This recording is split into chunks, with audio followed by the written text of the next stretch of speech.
दत्ताभाऊ मका मारून टाकशील काय?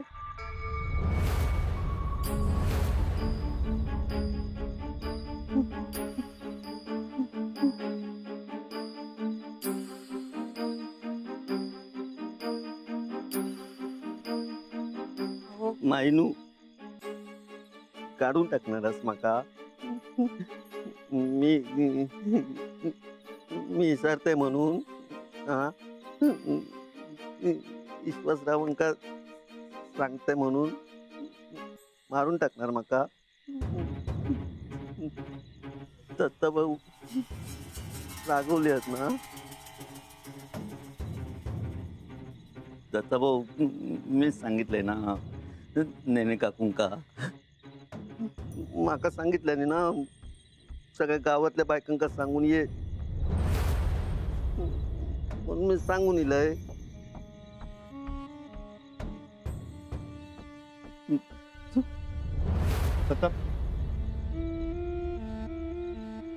कोणी सांगितल्या?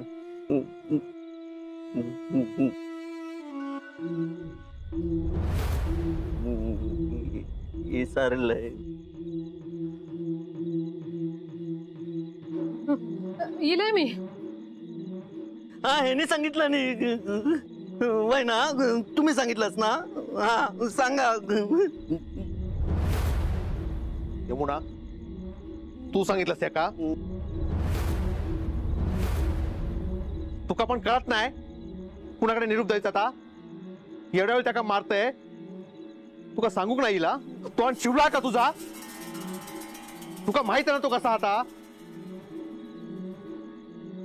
बघितलास किती मोठं तमाशा झालो? या सगळा तुझ्यामुळे झाला. चुकलं माझं. चुकलंस?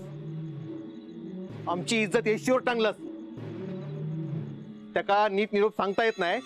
किती पाडवस त्याका? परत असं होणार नाही. परत असा केलास ना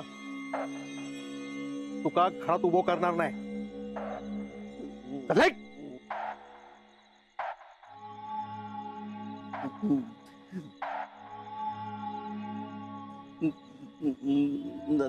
नको ना भाऊजी, बाद झालं आता.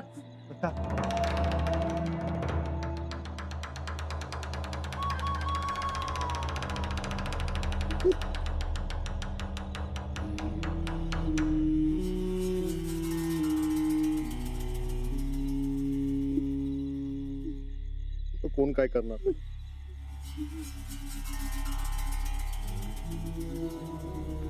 असं नको करू. दत्ताभाऊ माका सांगितलं ना जाऊन सांग म्हणून मी सांगितलंय. तुमचं नेने का ओरडलो ना मी त्यांना परत नाही बोलवणार. आपल्या ते गणपती आहे ना, गणपतीत पण नाही बोलवणार.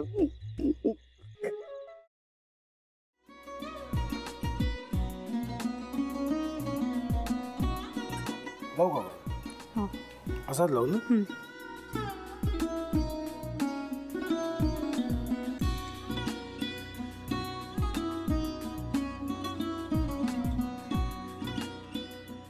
आता काय करायचंय? आता आपण ड्राय स्टफिंग दुसरं काय करणार आपण त्यात?